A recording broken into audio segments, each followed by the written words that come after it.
Welcome to a new spirit that will warm your heart. Welcome to a new spirit. Every day's a brand new start. Where encouraging words can heal your soul and dreams will be renewed. Welcome to a new spirit, a new spirit in you.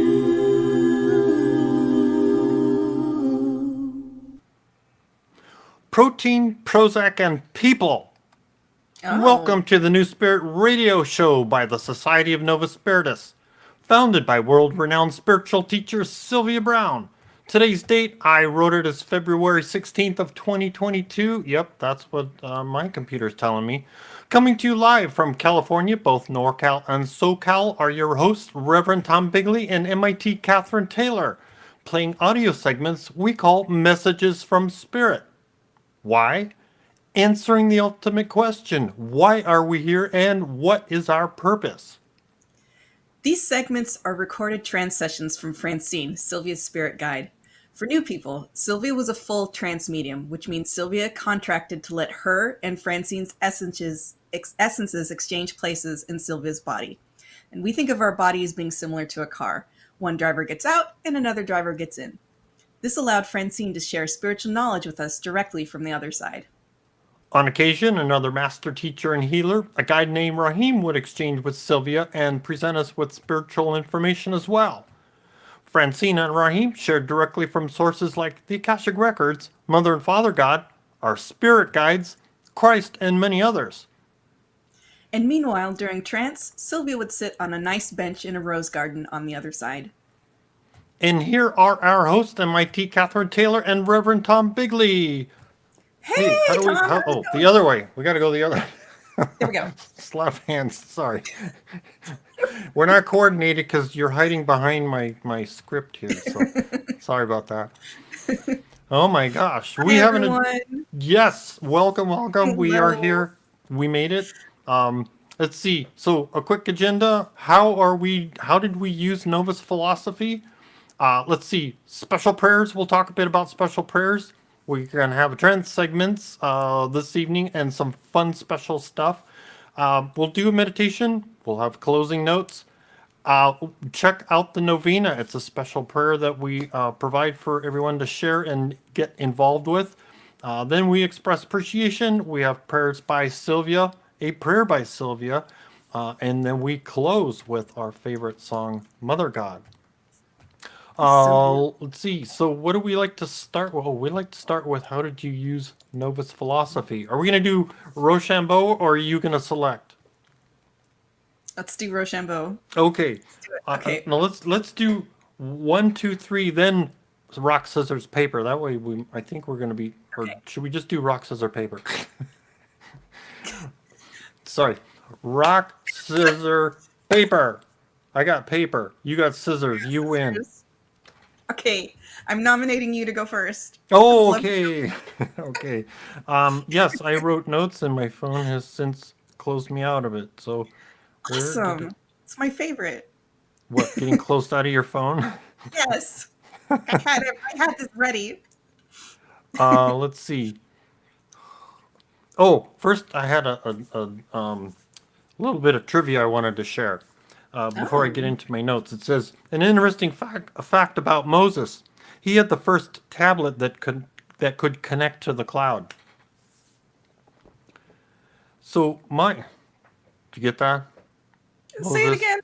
I said an interesting fact about Moses. He had the first tablet that could connect to the cloud. That's pretty funny. Good. I thought that was... That's pretty funny. Oops. So better get that before it rolls away. So mine is, I've been, things have popped in my head and I'm like, okay, this is interesting. But I've cogitated recently about all the Well, some people call it mayhem, some people call it fun. It's like sometimes you got to laugh and go, what could get worse? And, of course, don't ask for that because, it can get worse. Mhm. So with all the stuff that's going on this on this planet, all the, the negativity, the chaos we hear about, what came back to mind for me is things are the way they're supposed to be. With negativity is escalating, but also positivity is escalating. It's also this is an opportunity that's been provided to us to stand up and do something positive, stand up and get through the challenges. Absolutely. Along that, I've been reminded that time is speeding up. It's not just that we're as we age, as we mature, it seems like time is speeding up. No, literally, time is speeding up. Uh, uh, we're going to hear some more about this from Francine. So there's less time to do things that we used to think, there used to be time to do things. But it's also generating more anxiety. And it's like, oh my gosh, oh my God, what's going on? Well, it's like literally, yeah, oh my God, what is going on? And so many people, what are they turning to? Are they turning to what's going on outside of them, or the how is their spirituality helping them with that? How are people's spirituality? And what came to mind is, thinking in terms of spirituality, can you be quiet? Can you, and listen to what's coming from inside?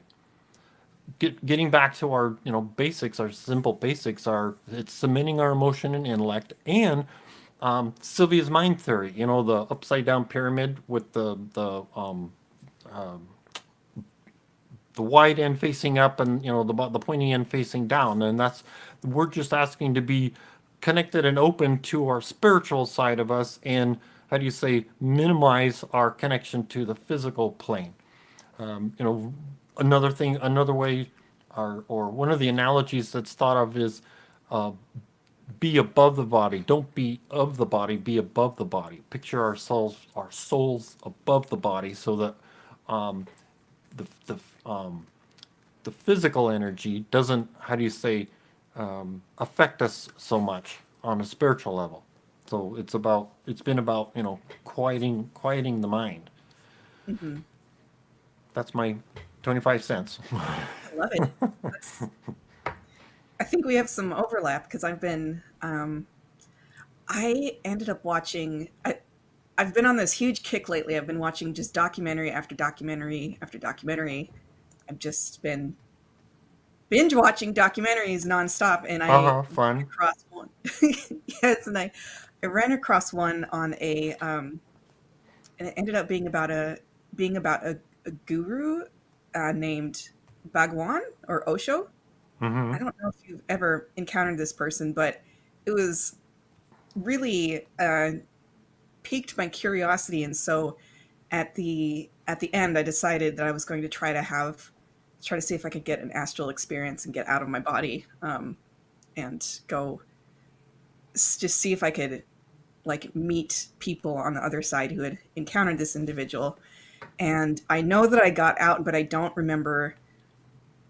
It's still, it hasn't quite come back Mm. to me yet. The impression that I came back with was I got some answers to some questions that I had about this person's story. Um, just things like veracity or whatnot. But say I won't say like, oh yeah, here's what I think. But I just wanted to get some of my own impressions because thought it was such a wild story. And but I used the upside down pyramid Mm-hmm. for the visual of Sylvia's mind theory. I used that just with a lot of meditation, where the point of the pyramid was pointed that at the center of my mind in order to help calm my mind and get out. And I know that I got out, but it's still coming back to me what all I experienced. But that was how I used Novus philosophy. I had some personal questions, and I was curious, wanted to get more information, and so that's what I did. Fun. Wow. Okay. Yeah. That's a fun overlap of research and evolve. Learning.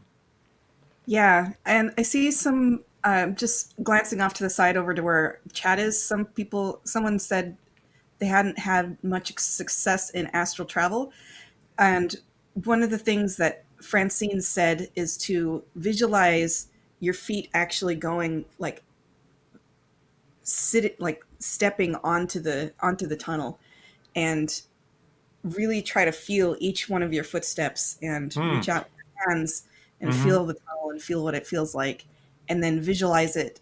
Like once you've taken these steps, visualize it closing behind you. And if you do that for a Oh. week, you will have success. You want Okay. to go through that You're process. exercising. All your senses. Yes, you're exercising. Exactly. You're exercising your what's the right word? Visualization. Yeah, exactly. Fun. I had So forgotten that point. That's cool. yes. There is a meditation in the archives, and I'll see if I can find it. Maybe Mercedes Vargas knows. MIT Mercedes, she might know where it is also, but it is very, very powerful. And when I was doing it consistently, one time I did actually fully get out, and I felt like the actual tunnel. Like I actually felt the actual tunnel, Mm-hmm. and was through it and everything, and it was very, very vivid. So just don't give up on yourself. Don't give up on your exercise. Engage all of your senses when you are relaxing your mind at night to say, I'm going to remember this. You can even narrate it verbally so that you don't fall asleep. Say, I am taking my right foot and I'm stepping on the tunnel. I'm taking my left foot. I'm reaching my hands out. So those are some different techniques that you can do. So I know you can do it. Don't give up on yourself. All right. What was the something flashed through my head and it's like, oh, and then I was paying attention to you. I'm like, what? Oh well, it'll come back. Mm-hmm. Something about meditating, but anyway, we'll make sure it'll show up sometime. Oh, I had something really short that I wanted to read. Yeah. The Gnostic Gospels. It's going to tie in with what we're going to talk about today, because we're talking about ancient Gnostic history and the origins of some Gnostics as we encountered Azna over time, and just all of these beautiful things. And so this is this is a question of how do you what's the difference between someone who is like a traditional Orthodox Christian having a spiritual experience and someone who is Gnostic and having a spiritual experience, like receiving a vision. Like, why is it that this group of people's visions were considered okay, but Gnostics having visions were considered heretics? Like, what's the difference? And Mm. so I wanted to read this really quick.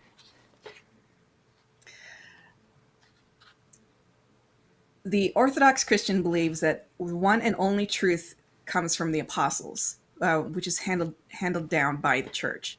And so he accepts no gospels but the four that are in the New Testament. But the Gnostic Christians assumed that they had all gone far beyond the apostles' original teachings. And so everything kept building. All the knowledge keeps building and building and building and building. So just as many people today assume that the most recent experiments in science or psychology will surpass the earlier ones, so too did the Gnostics anticipate that the present and future would yield a continual increase in knowledge. And thus that's how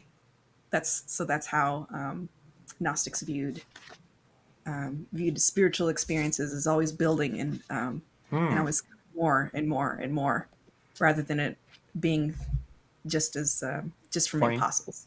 Yeah. Gotcha. Okay. That's fun. That's a helpful. So it's like keep seeking, keep looking, and keep learning. Seekers after truth and knowledge. Seekers after truth. Yes. Fun. That was a fun find. Yeah. Where are we and what do we do? Prayers. Yes. Let's see. Special prayers. So if you've got, oh, I'm excited, so excited I can't read what I'm supposed to be doing here next. So anyway, bear with me here. So it's special prayers. Regardless of when, where, how you're hearing, watching, and participating in this, if you've got a special prayer, you put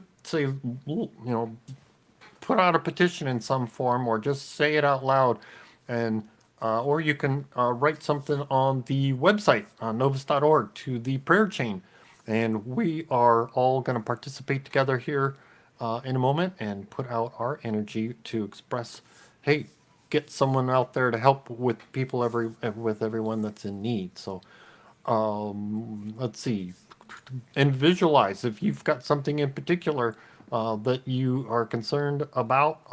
Visualize what that outcome can be. So let's take a moment and we'll have a moment of silence and think of something that you'd like energy to go out to, whether it's the guides going out and helping someone, or the archetypes, archangels going out, Mother God going out and helping someone in particular in need. So let's take a moment of silence and ask.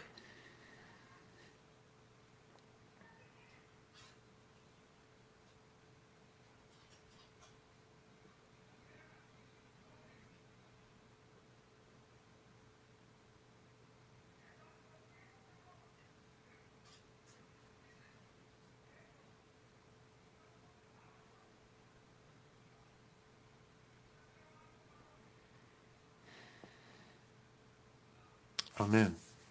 And of course, be the prayer. If you see a need, fill it.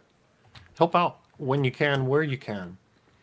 Yes. Let's see. A minor note here is New Spirit Radio is to share and promote Society of Novus Spiritus philosophy. So please, if you would, refrain from promoting yourself or an organization you are associated with in comments, chat, or anything like that. Please, there's a variety of ways you can promote yourself in your space. What is next? Well, let's see here. Yep, we got some people listening in, so unfortunately, we're juggling audio in our place. But I trust you can hear us because you're still listening on the on the phone call. So, for those of you that want to, for whatever reason, that's a challenge to listen live. If you want to listen by a phone call, we have a conference call number that you can reach out to and listen in with the other participants. That number is 888-534-2696 to listen. That's live, not, of course, during the if you're watching a recording. Let's see. So now we've got, we're supposed to do trance segments next. Do we have trance segments? We sure do have trance segments. We've got some good. cool ones. We have them from last week, so I hope that we're ready. What happened last week? Oh, that was me. I was challenged. How do you say, physically, spiritually? Well, no. More like places at once, unfortunately. Exactly. I couldn't be at two places at once, so I was helping some people, but we're here now. Now, if I can figure out where I put everything. Okay, I'll read the notes. Would you? All right. Please. So first we're continuing from last week, magnets for healing, the hole in the ozone layer, and that says of 1995, Azna's appearance, there's no subconscious, but there is a superconscious, keep protein up and exercise with depression, and Francine and Sylvia's thoughts on Prozac.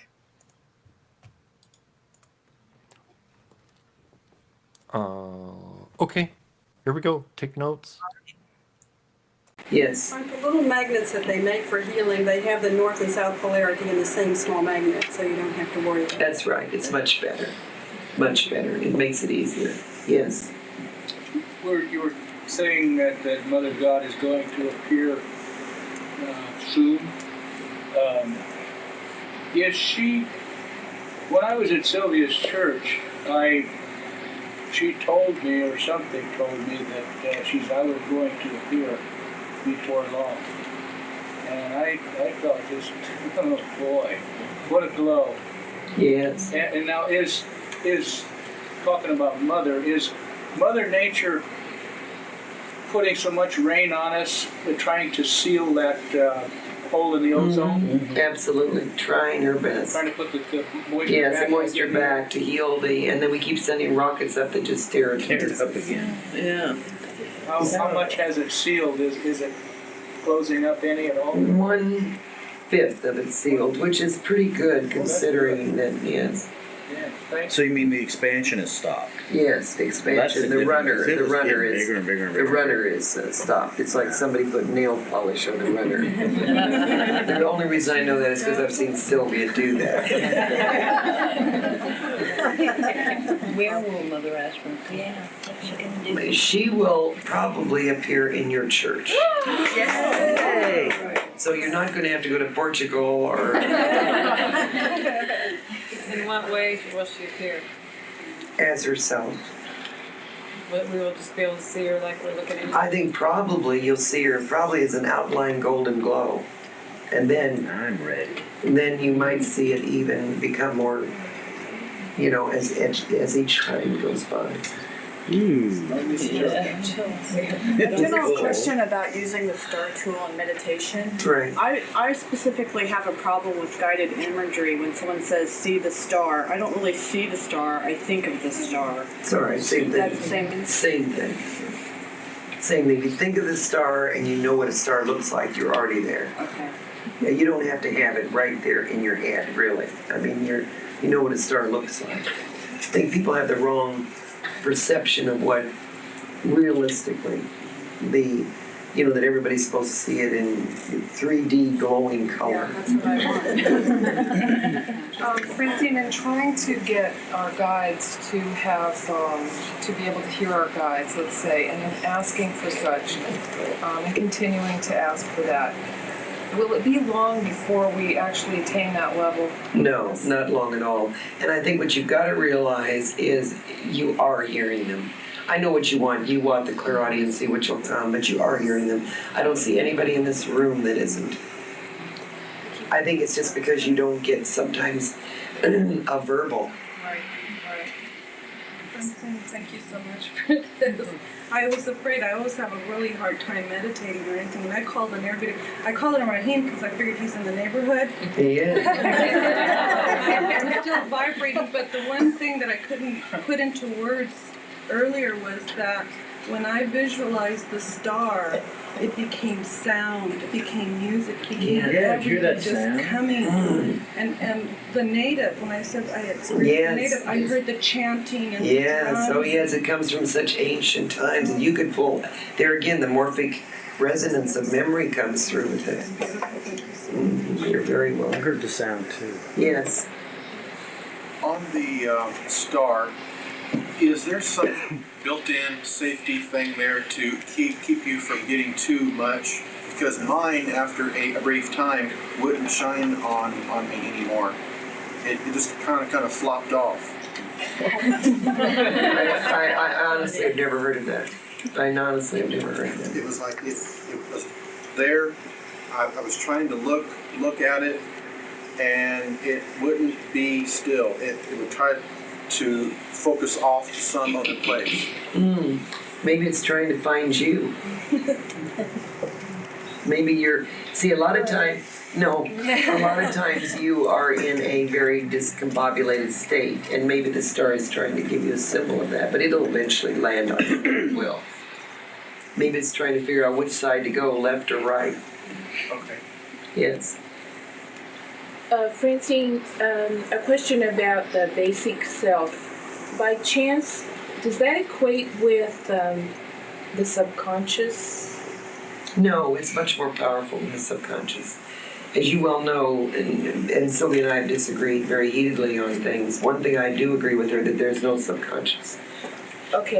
It's a superconscious. Okay. It's the mind self. So then the spiritual self would be The higher self, or the higher mindedness of yourself. And the basic self, it's not another self, it's just the lower self, the one that resides in the earthbound state, in the human body. okay. So when we use this for hypnosis, what would I say for healing? I'd just use this star and say that I want whatever you want to accomplish, whether it's your intellect and emotion to be together, whether you want to make your knee not bother you anymore, whatever you want. Use those, but just be very simplified about it. And also in hypnosis, we can just have them address the basic self then? Oh, too? sure, absolutely. Okay. But make them use their own star, don't use yours. Good. Yes. What happens, you have trouble concentrating, the mind drifts when you meditate. You can't concentrate, it drifts, the mind drifts. Oh, if the mind drifts, keep doing it. I think everybody in here pretty much got the star. The few of you that didn't doesn't mean you should be slapped together with it. It just takes some time to sometimes focus on it. Sounds like ADD to me. Yes, yes. After you finish looking at the star and you come back, you feel like you're being pulled backward. Oh, yes. Oh, absolutely. I feel like you're pulled And you're back. being you have to catch yourself from Yes, falling. yes. I was yes. getting sucked into the tunnel. Feels like a Wonderful. starfish being pulled over. Yes, it's a wonderful thing. It's a wonderful thing. It's probably because, you see, you can be rest assured, it's very much like a vacuum cleaner. Take out the bag and see how much dust you have in it. The more you're pulled, the more negativity you probably had to rinse out. So it's a good feeling to get all that dirt. Even if it's scary while it's happening. Even if it's scary while it's happening, do it anyway. Let it happen. Let it go. Yeah. Because the proof is really how you will feel. And all of a sudden you'll begin to feel so calm, so pleasant, so euphoric that you're almost willing to go through that sort of out of control feeling for a moment to get to that high. It's like cleaning a house. Absolutely. You don't want to do it, but it looks so good after you do. Then you can sleep better. In regards to a general lack of focus, you mentioned that might be caused by depression because you might not feel it. Exactly. So what do you do except for seeing a shrink? I mean, what do you do? Well, you keep your protein count up, you exercise, do all the normal things that you're supposed to do. People don't, they'd rather take a pill, which I think is unfortunate, and if everything else fails, that's the last thing you should do. But exercise and a healthy diet, especially with more protein, you will find that you usually can balance it out yourself. Yes? What do you think about Prozac? I'm not as familiar with Prozac as Sylvia is. I've looked at it, I haven't. But then I'm not medical in the Western sense as much as Sylvia is. I've learned more from Sylvia. Sylvia seems to think that Prozac is all right. So at this point, I have to more or less bow to her knowledge.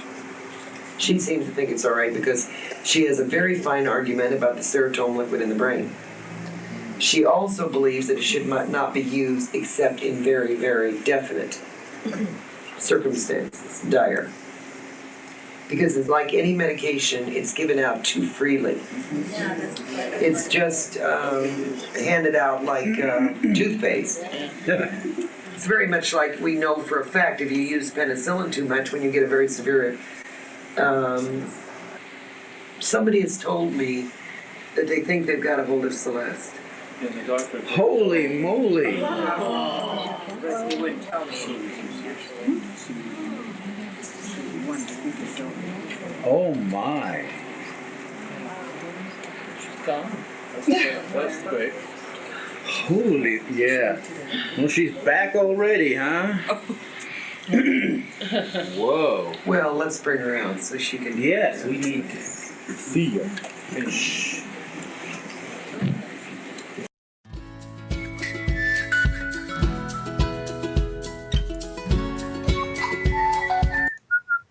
Thank you.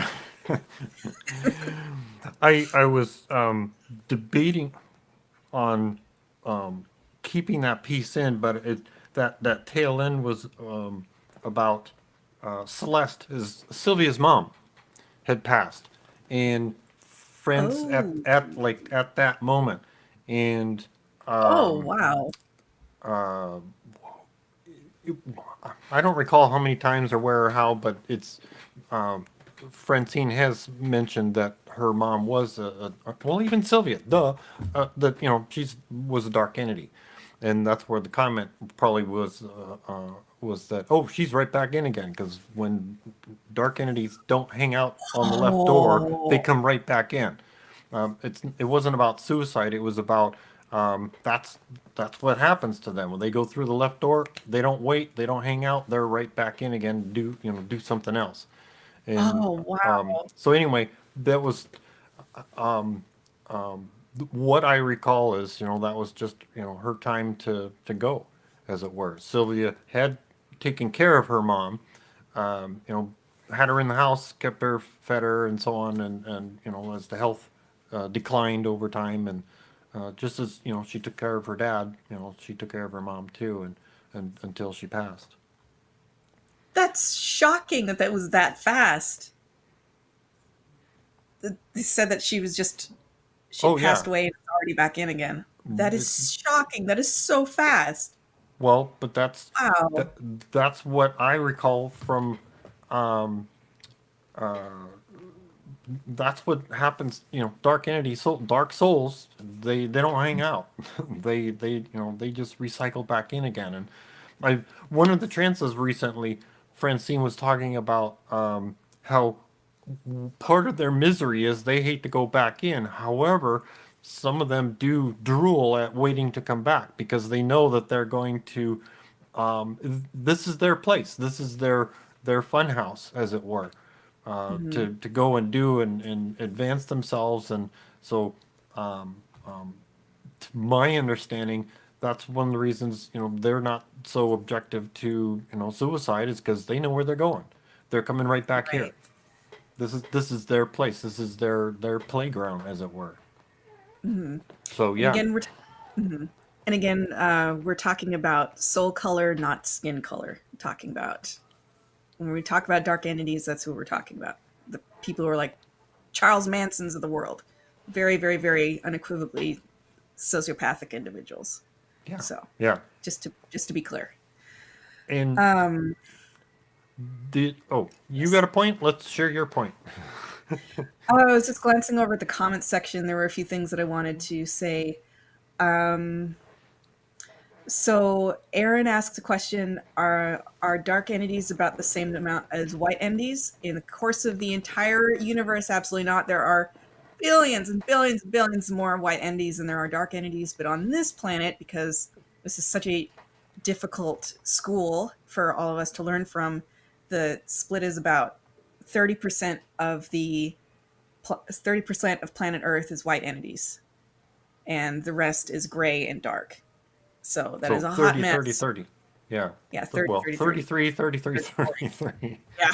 Yeah. So, um, but like you said at the very beginning of the show, our the white does shine brighter over time. And so that's our goal always as people and as Gnostics. And it's just people living our lives is just to do good deeds and really let your light shine. So that was the answer to Aaron's question. And then someone else made a comment earlier before we got into the segment, saying that they were afraid of going through the tunnel. And I want to clarify that when we are astrally traveling, which happens multiple times a week in our sleep, and we sometimes wake up feeling very refreshed, or like we have just had a wonderful encounter with a loved one who's passed away a while ago. Um, those those are all moments like we always go through a tunnel. Like this is a natural process. We don't need to be afraid of it. If you go through a tunnel, you're visualizing, meditating, going through a tunnel. You're not going to get stuck anywhere. Don't worry about it. Don't. It's nothing to stress about. It's just a tool because that is a natural part of whenever our soul travels anywhere. There's always like a tunnel factor that goes along with it. It's okay. Don't need to be afraid of it. And some concern that Francine has addressed in the past is we have our silver thread, as it were, that is tied to us. So if we're wherever we go, we're not going to get lost. We're not going to get fall off somewhere. And if you go to the other side, 99% of the time you're not going to get lost there and die. And that I have not heard that happen. It's like if it's No, not your you time, can't do you're that. going to get yanked back, and No. you're going to go, Yeah. oh my God. You get yanked Right. back. So play with it. Just Yeah. relax and play with it. And it's a think of it as at the other end of it is a wonderful experience of rejuvenation, as it were. And take it one step at a time. If today you can Literally. only get 5 steps down, great. Then that's an accomplishment. Next time Absolutely. you work on it, take 6 or 7 steps, and you'll eventually get there. All right. Cool. Well, those are the comments that I had.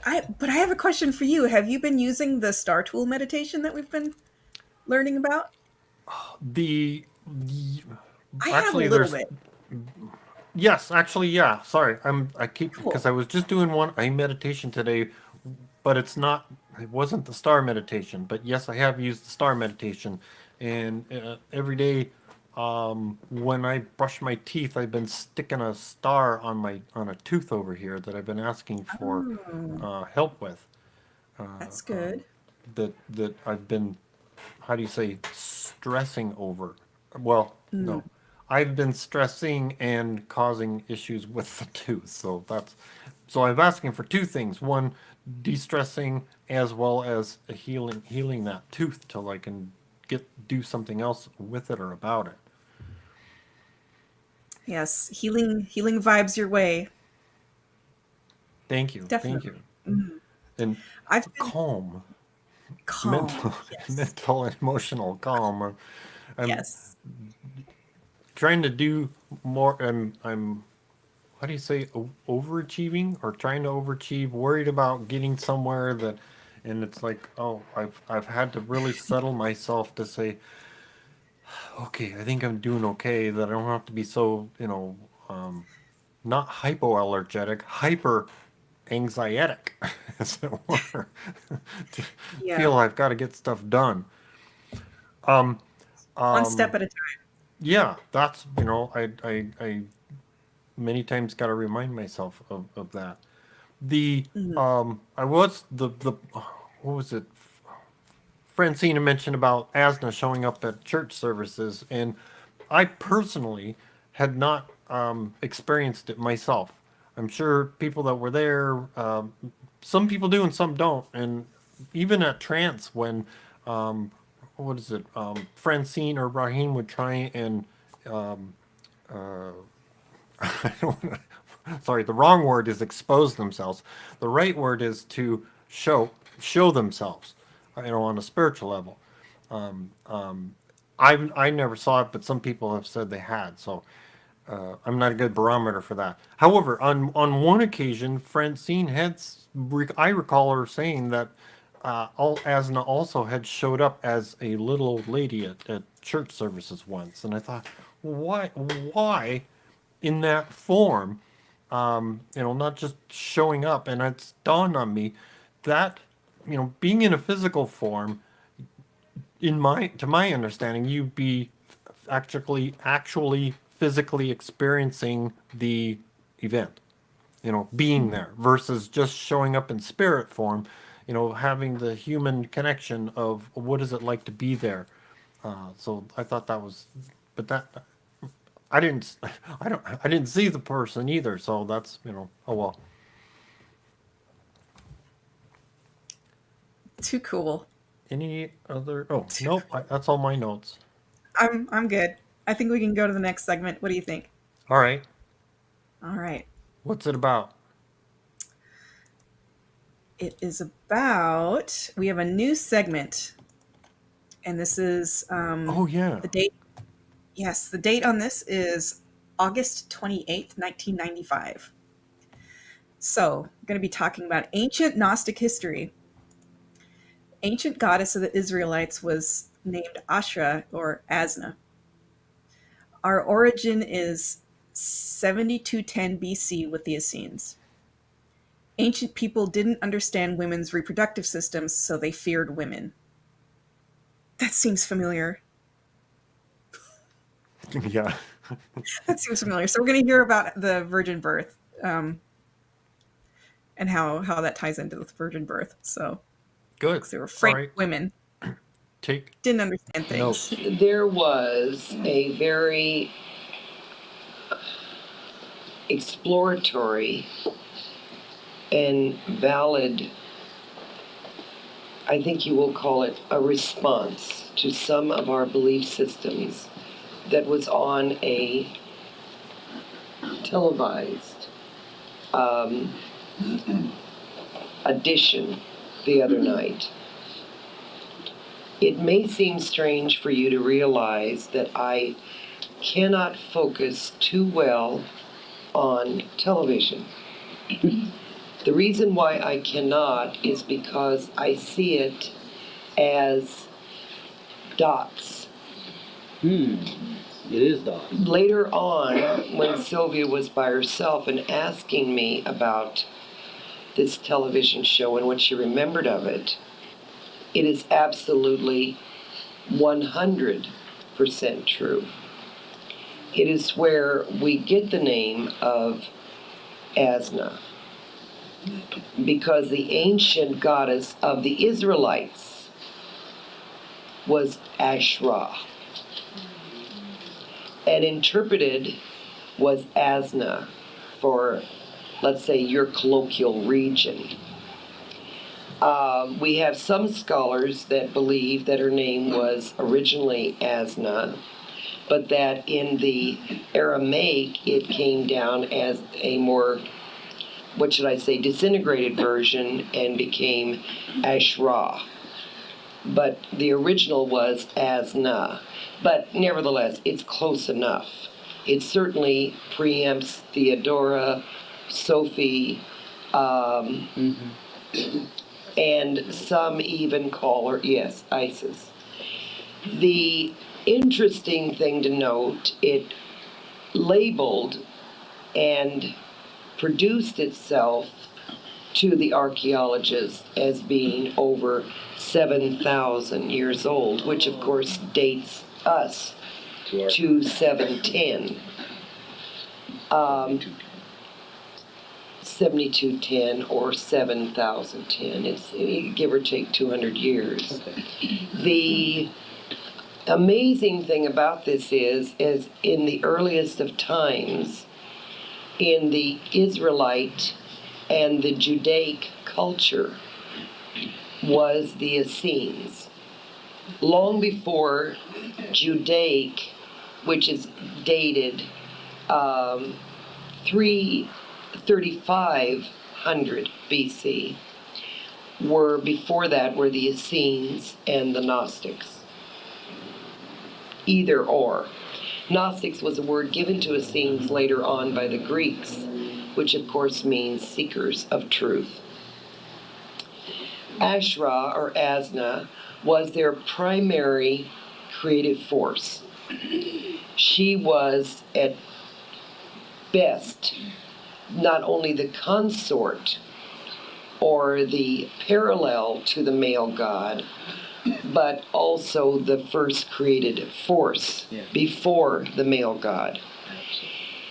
You can blame biblical, but that's not fair to blame biblical scholars. Who we should really blame is the early Israelites or Judaic culture that weren't about to give any credence to the feminine principle.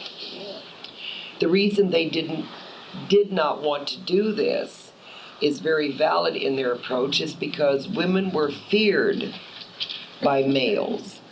They didn't understand their reproductive system. They did not understand how they could carry a child. They didn't understand why they would bleed. They thought it was all mysterious. You see, this really predates anything medical. There was no way that anyone knew even up into 150 years ago, that anyone was truly convinced that a woman could be or was inseminated by a man. Thus gives light to the virgin birth. Do you see how that fits in? A woman could possibly, they believed, could give, of course, could manufacture her own eggs, did not need intervention by males. Many years ago, I remember that even in this generation, Sylvia had viewed sperm under a microscope and had gone home to tell her Jewish grandmother what she had seen. Her Jewish grandmother replied, Sylvia had stated to her, and this is how, of course, you had my father. All indignant, Hattie said, I lived with Will for 35 years and he never had anything like that.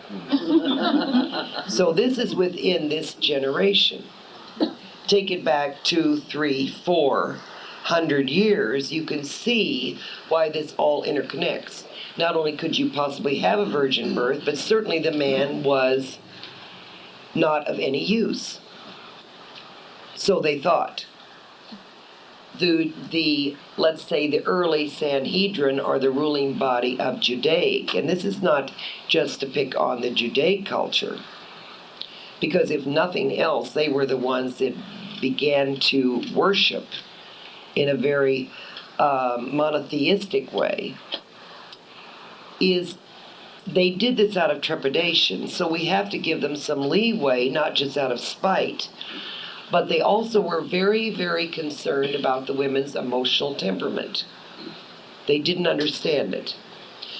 Not only do you have an unknown commodity in front of you, they knew that she was for sexual pleasure, but they didn't know why she reproduced. They didn't know, again, like I said, why she bled, why she had the temperament that she had, and the only way to keep her under guard, so to speak, because of her emotion, was to keep her in submission.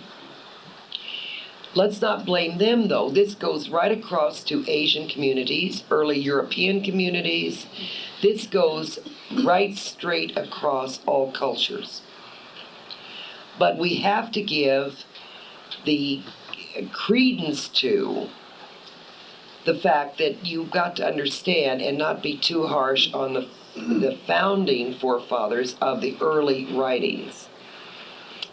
Even to this day, though, the early writings of Judaic still will use the feminine principle in their writings. Way back, though, if you study Judaic writings or Aramaic writings, you will find that there is no feminine gender in their writings. They do not have a she pronoun. It is all masculine. Thereby, how can you write about she if there is no word for her?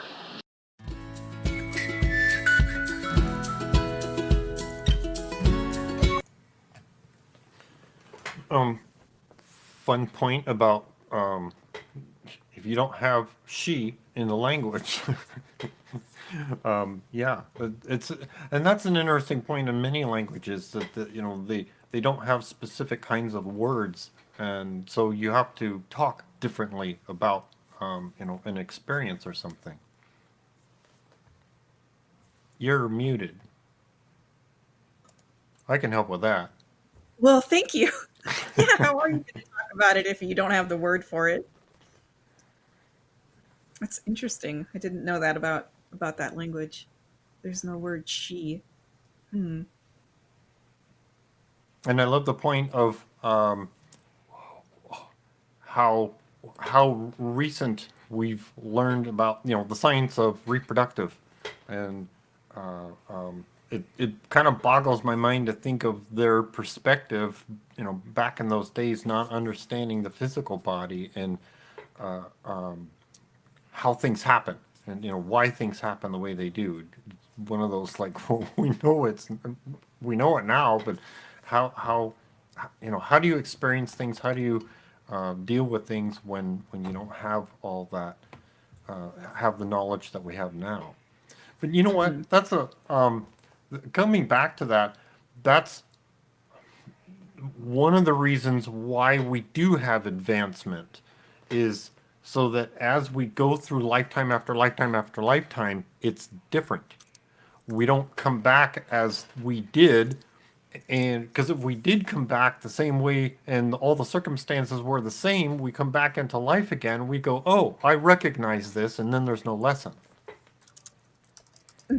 So as there's advancement,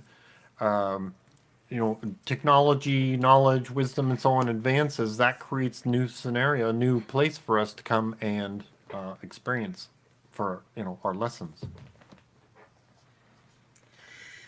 Who's chatting in the chat?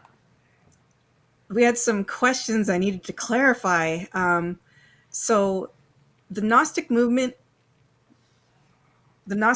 started at the year 7210 BC. So 7,000 years before Jesus Christ was born. So I want to make that very, very clear. We're not saying that Jesus was born 7,000 years prior to where we recognize him as being born. No. Those are two different events, two very different events. So Gnosticism predated Jesus' birth by 7,000 years. So I just want to make sure that everybody knows that. Yep. Okay. And I know there was some fun discussion of AD, BC, and Francine's like, just think of it as 7,200 years before. That's when, the Essene or group of us coming from the other side started incarnating and started our experiences here. Yeah. Then, that's a long time ago. Wow. It's a very long time ago. Gosh, that's almost 10,000 years ago. That's 9,000 years ago. Yeah. It's a long time. Well, wait a minute. Okay, now I'm getting into semantics again. She was saying it's... Okay, never mind. Somewhere about 7,000 years ago. Did she just say that the Essenes predate Christ by 7,000 years? Is that what? The way that I've always understood it is 7210 BC. Okay, thank you. Leave it at That's that. That means before Christ, and we are now at 2,000. Okay, that's where I get lost again. Just like people in the transit session that night got lost in the numbers. Anyway, okay. Hope that's cleared. Yes. Okay. Any more tidbits, or we got another segment? I think we can go on to the next segment. All right. All right, cool. So, our third and last segment is goddess ruins were found right next to Solomon's temple. Within Azna is all contained emotion. Shiva was the giver of life and the giver of death. Ancient text says Azna was the first created force. And why do we have to experience for God at all? That's a good one. Why? Why? Yeah. Why do we gotta do this? What's this about? Let's hear why. Take notes. They could write consort, partner two, though, and they could write first creation. These many, many beautiful statues, some small, some large, some fertility goddesses, was all attributed to Ashra. And she was very much like the Buddha is in Buddhist culture. She could be the feminine principle of the house for fertility. She could be the one that brought happiness. She could be the one that fended off evil. But always it was the feminine statue. These ruins, by the way, were found right next to the Temple of Solomon, which rules out that this was an occult society. There was no one more dedicated to the rule of God than Solomon was. And having these right next to him in his temple shows that even at that point in time, the recreation of the biblical texts that have been so aborted and so deleted ruled out all the feminine principle. What is amazing now with the advent of the Dead Sea Scrolls and the archaeology that is not afraid to come out now and speak, whereas before, you see, whenever they would speak, they would be almost crushed by the so-called Christian world, thinking this was a blasphemy. This ruled out the messenger, the Messiah, which of course it doesn't. They felt that it ruled out the divinity of God by having this unmentionable female. And after she was named, or she gave her name to some of the prophets of that day, because she was certainly alive and well during that time, then they began to submerge her and bury her. And that was a tragedy. Even though the Gnostics, the Masons, the Templars kept trying to run through the world, especially around France, and give out the word that there was a feminine principle. By that time, the patriarchal rule was so heavy-handed. And of course, when it began to submerge again, or emerge again, in this continent, even in Europe, guess what happened? The Inquisition broke out. Because females that worshipped the female, or anyone that worshipped the female goddess, was thought to be witches and warlocks.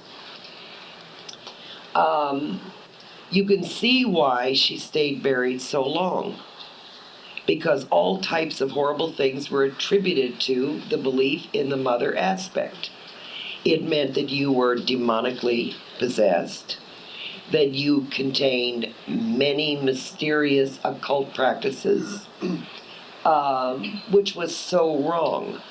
If anything, the Mother Goddess, in all of her teachings and all that came down through the prophecies, was nothing but love, goodness, nature worship, caring for, a loving. But you see, if you have that, then you do not have wars. And this is not to give a bad slant to the paternal, because if it were, like Sylvia said, if it had just started out maternal and no paternal, it would have been just as chaotic. Because then you would have had nothing but just loving, but no righteous anger, nothing to stand up for. Now, don't get me wrong. She does contain, as well as God the Father, she does contain a violence, more so than he does. You say, well, if she is all good, how can she contain violence? Because she is the one that contains emotion. So when we're talking about pure emotion, it really goes the gamut of pure emotion. And within her is contained all emotion. As has been said so many times, and many of the Indian cultures knew this, she was a giver of life and she was a giver of death. Shiva.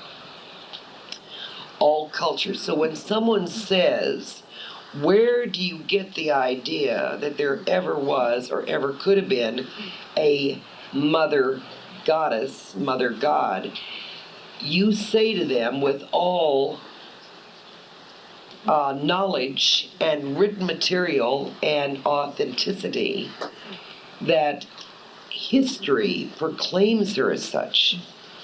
Even the biblical text, until it had been so misused and deleted, misrepresented, then you can say, unless you've read, you know that she was the first of the creative processes. Always was and always will be, and as they say in the Catechism, and will always remain the same. There has been some question over the fact that if God is intellect, Why do we have to experience for God? Because not only are we experiencing for God, but we are individual experiences. So you're not only experiencing for God, but you're experiencing for yourself. Certainly it could be infused to you by Mother God, but what is the process of infusion? If I tell you a story, you may be able to visualize it. But what about experiencing it? Have you ever read a book about a foreign country that you would know that you would love and you find so enamored with it? But reading about it or having it put in your mind, is that the same? No. Nope. It's paltry. If you were just a non-entity and you were just the finger of God that moved individually, then it would be very apropos to say, just infuse them. But you're missing the point if you don't realize that you not only are part of God, but you're individually your own God. Now, I know that might throw you maybe for a loop until you think about it. It's the same thing as saying everything that you can ever experience or think about can be answered rationally. You are the genetic offspring of your mother and father, are you not? But are you not an individual? So let's go back to the genetic pool. At any given time, different facets of you will show up, although you're individually always going to be the same, as God is always the same. But at one lifetime, you may be more extravagant. Another lifetime, you may be taller, thinner, heavier, crankier, happier, moodier, but you're still going to remain you. The basis of you, the essence of you will remain the same as you do in this lifetime. Some days you're a crankier you, some days you're more of a flamboyant you, some days you're more of a happier you, but the basis, the essence of you stays the same.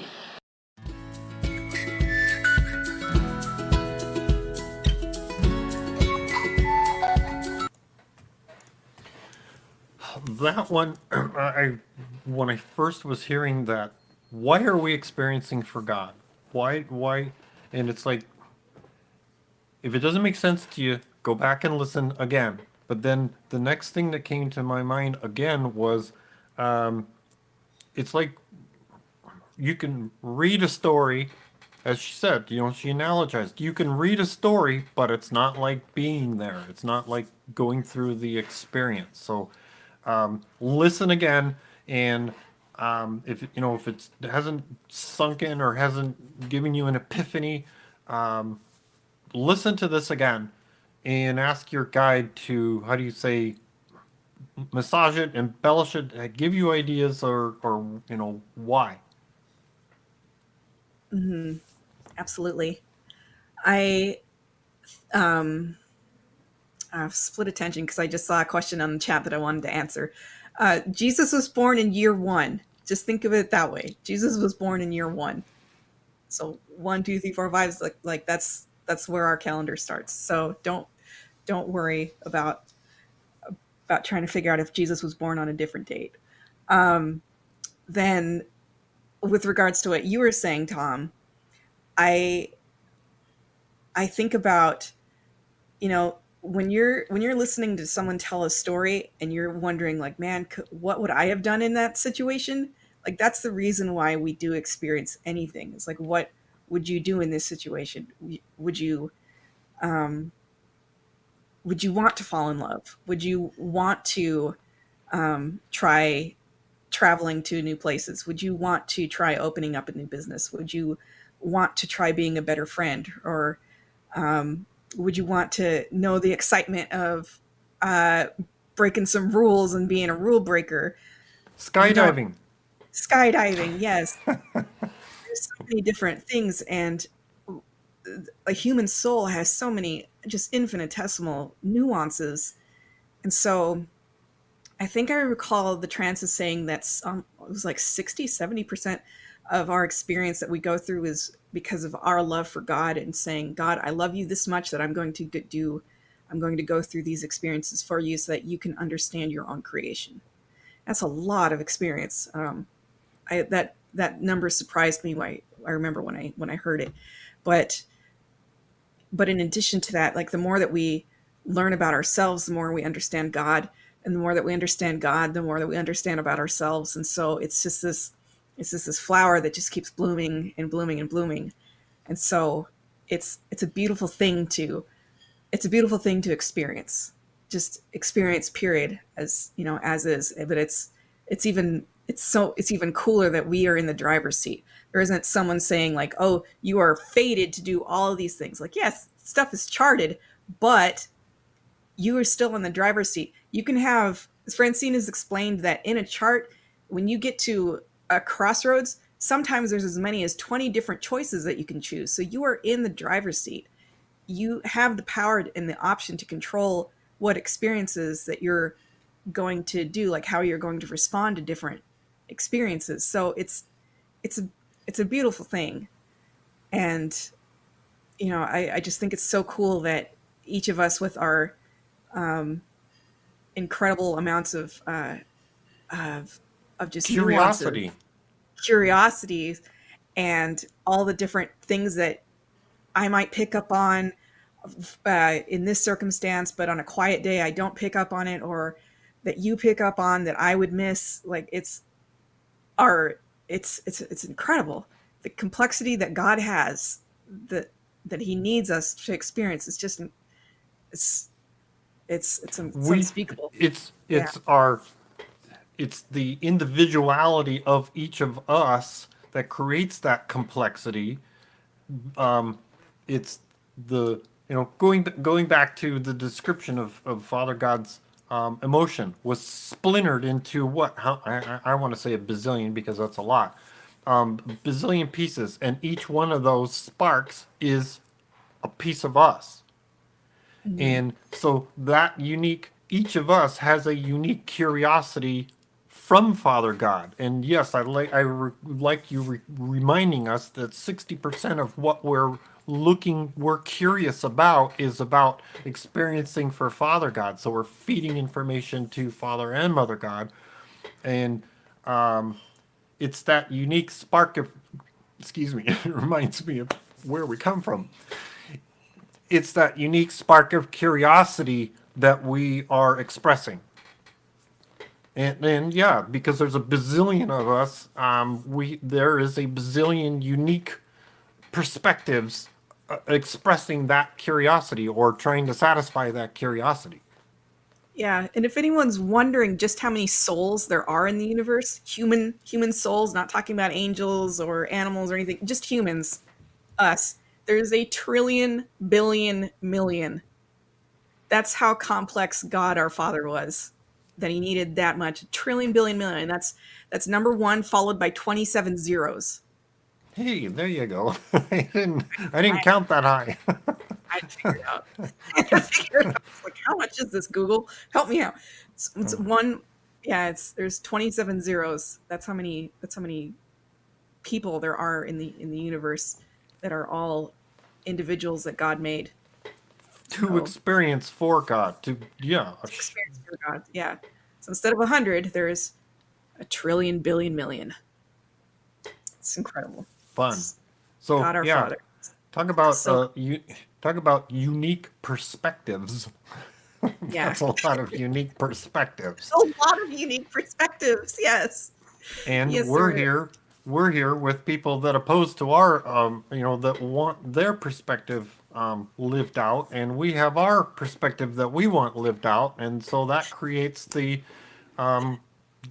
clash of curiosities, as it were, the clash of experiences, the learning and so on. So yep, that's where we are. Incredible. I hope as you're listening to this that you have a feeling of appreciation for just how complicated you are, because God created you in all of your complexities, because He needed you, like from the start, and just even though it's humbling to think like, oh man, I am one person out of a trillion billion million souls, but think of how incredible and rich your existence is, and what a treasure that is. And that is the message that Jesus has always been trying to write down, like whether you're reading from different sources, of Jesus papers, Gnostic Gospels, the Gospel of Mary, just that's what Jesus has always been trying to tell us, is that your soul, you, an individual, are rich beyond imagining, because God gave that to you. You have your own treasure chest. You are your own treasure chest. So I hope that you just settle that in with you. Something sounds familiar to that. We have a novena coming up. Oh, wonderful. Wonderful. I won't give that one away till we get there. But yeah, that's what to me that's like what the novena is what's the right word? Saying, telling, anyway, I'll think of the word later. Admitting to, or asking, or all of the above. Mm-hmm. Any more bits? Read. What did I write? No, in here? I think I'm ready for meditation, so I can try to absorb this or rejuvenate. One of the two. Something? Or all of the above. Okay, how do we do this? I usually you are your own treasure chest. Yes. Okay, I think I've got this. Yep, I sure hope so. All right, for everyone that everybody that wants to participate in the meditation, find yourself a comfortable place to sit with your feet flat on the floor. We encourage you with the palms upward on your lap. If you need to pay attention to what you're doing, don't pay attention to us, but by all means, come back and listen to these wonderful meditations in the on-demand, wherever you can catch your streaming service. And for everyone else, find that fun place, and I will start this and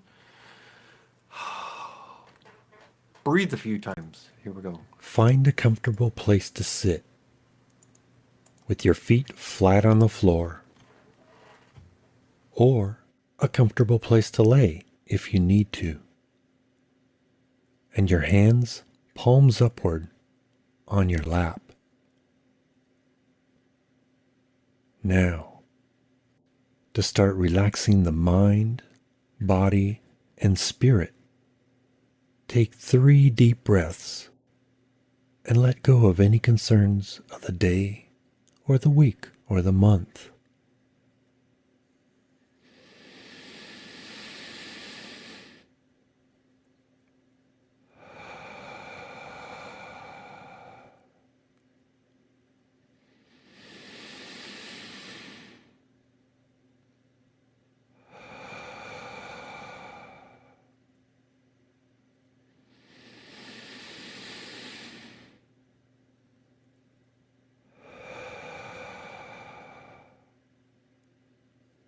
Now, close your eyes when you are ready.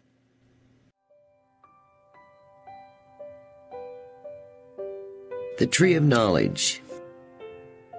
You are in a field. You are warm, although it's a little overcast and the wind is blowing. There is nothing in this whole field except a beautiful tree to your right. The wind begins to rip a bit. So you move towards the tree's spreading branches and massive solid trunk. Approaching, you can feel the energy of this tree.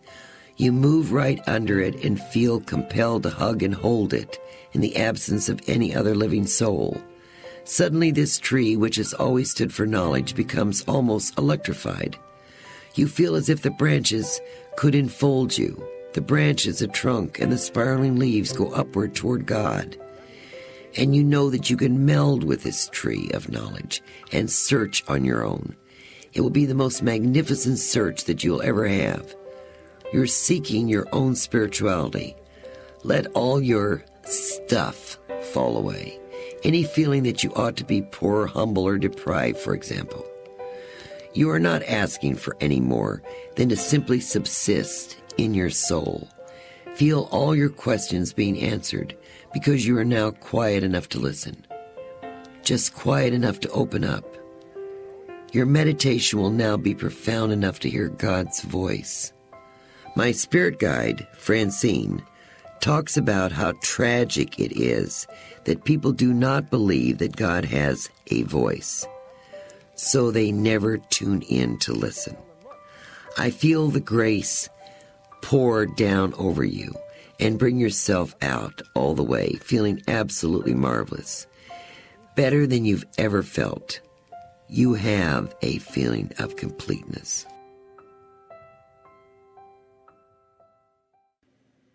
Now, bring that wonderful feeling back. On the count of 3, come all the way back. 1, 2, 3. Fully alert, fully awake.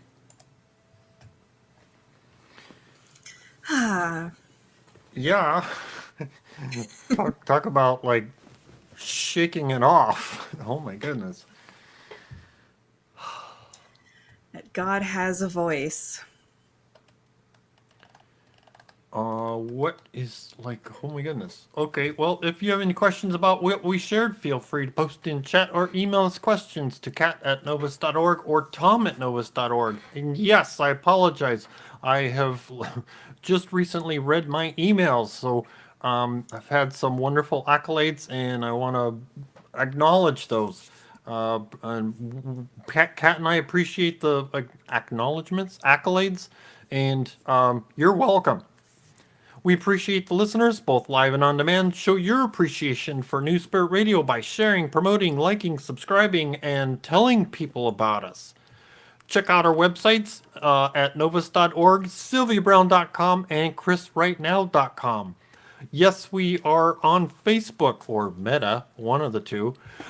Society of Novus Spiritus, Sylvia Browne Group, New Spirit Radio Show, and many Novus Spiritus study groups. Yes, we are on YouTube because I think people are paying attention to us. If you want to learn more about Society of Novus Spiritus, start a study group.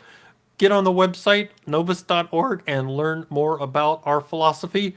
Plus, you'll also get a monthly Sunday service CD and a newsletter.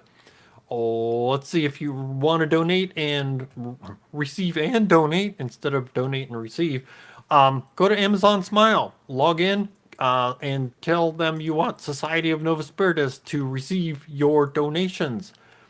Church services. I did one earlier this month, so check it out on YouTube. And yeah, I guess there's another one coming up because we have another month coming up. It's a classic with Larry and Sylvia. Ellen Schloss, if you want to participate in a special service Zoom session, put your email into the website and you'll get a notice when the next one's coming up. What else? Oh, I mentioned a novena. Talk about being, how do you say, what do we say? What spark of God. So novena, for anyone that's new, this is a special prayer that we use that is provided to us that's talking about how, empowering ourselves. Yeah, it's recalling our connection to God. And we're going to ask for things for ourselves, other people, and this movement. I'm going to say this phrase. I'm going to read it out loud, and regardless of when or where you are, you're going to just say it with me. And the phrase is, I am God. I am part of God. I am God. All things are possible because I am God. Now, envision all of us. We're holding hands together in a large circle, and we're all saying this in unison. So sorry, getting myself distracted here from so much in front of me. Okay, so let's get started here. Take a breath just to relax our minds for a moment here, and or at least me, I need to relax my mind for a moment here. So okay, here we go. I am God.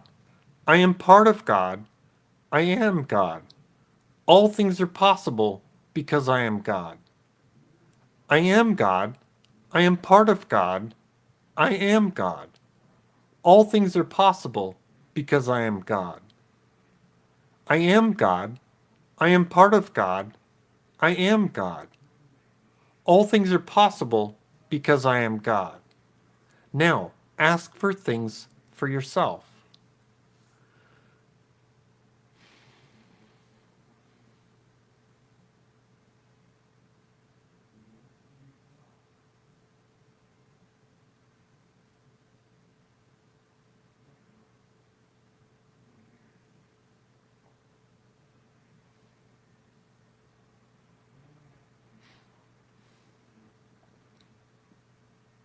Okay. Again, we're continuing. I am God. I am part of God. I am God. All things are possible because I am God. I am God. I am part of God. I am God. All things are possible because I am God. I am God. I am part of God. I am God. All things are possible because I am God. Now, ask for things for others.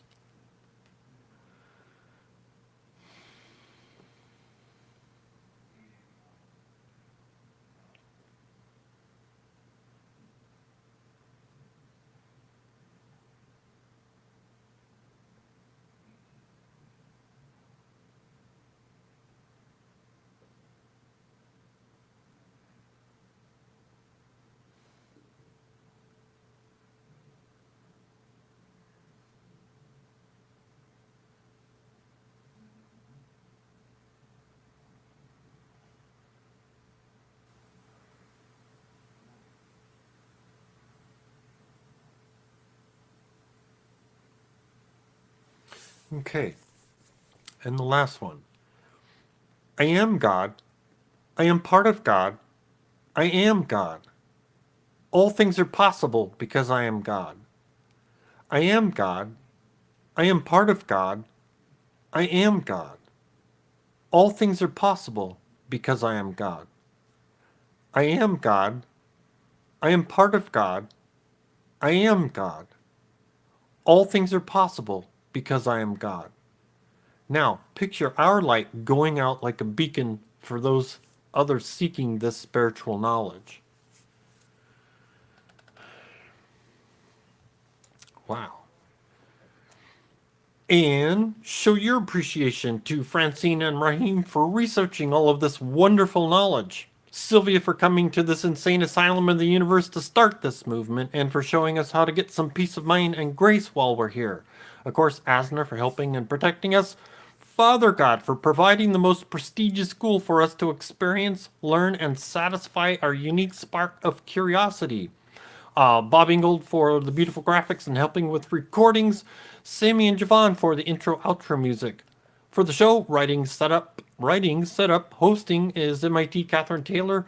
Editing, technical direction, and hosting, and everything else, I guess, is Reverend Tom Bigley. Now, as a prayer from Sylvia, wherever I've hidden them. Which one? Oh. And that one. Here we go. Oh, no, here we go. Prayer to remain steadfast throughout this life. We ask for all the people who have loved us, whom we love, to be cared for. We ask for the Christ consciousness to come into our hearts. We ask that our souls be insulated through this year, to be full of grace and be convicted of our beliefs, and be able to share them. Even more important than sharing our belief is to live them, which is more difficult than it may seem. We ask that we have health and that we can face adversity and grief with strength, fervor, and knowledge. As morbid as it sounds, but as jubilant as it is, this life will eventually end, and we will be thankful that we will be reunited in God's time, in the true Holy Land, where is the other side. We ask for an acceleration of our work for God, of researching and finding our true way back home. We ask this in the name of the Mother, Father, Holy Spirit, and Christ consciousness. We ask for all the archangels and the archetypes to surround us and stay steadfast with us, and for our spirit guides to be sentinel figures. We ask this in all their holy names. Amen.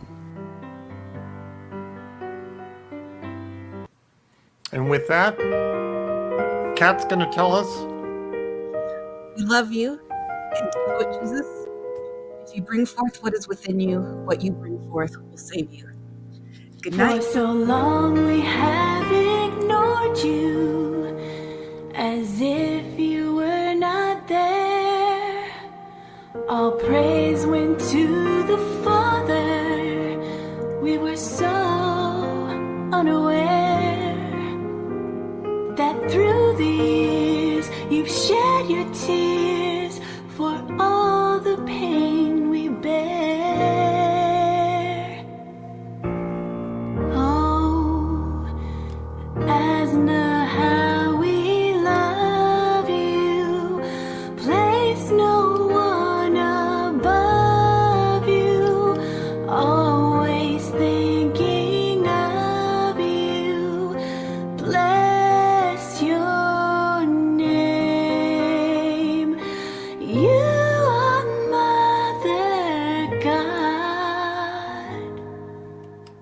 You've planted every blade of grass, creator of the stars. And when I'm feeling down and out, you mend my broken heart. So now I sing this song of thanks because of who you are.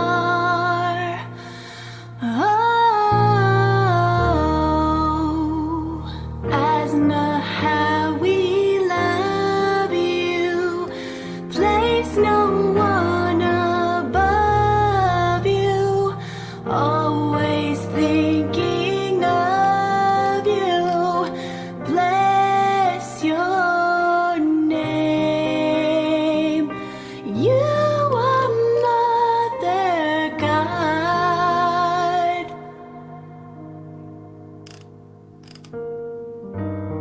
You're more than a friend to me.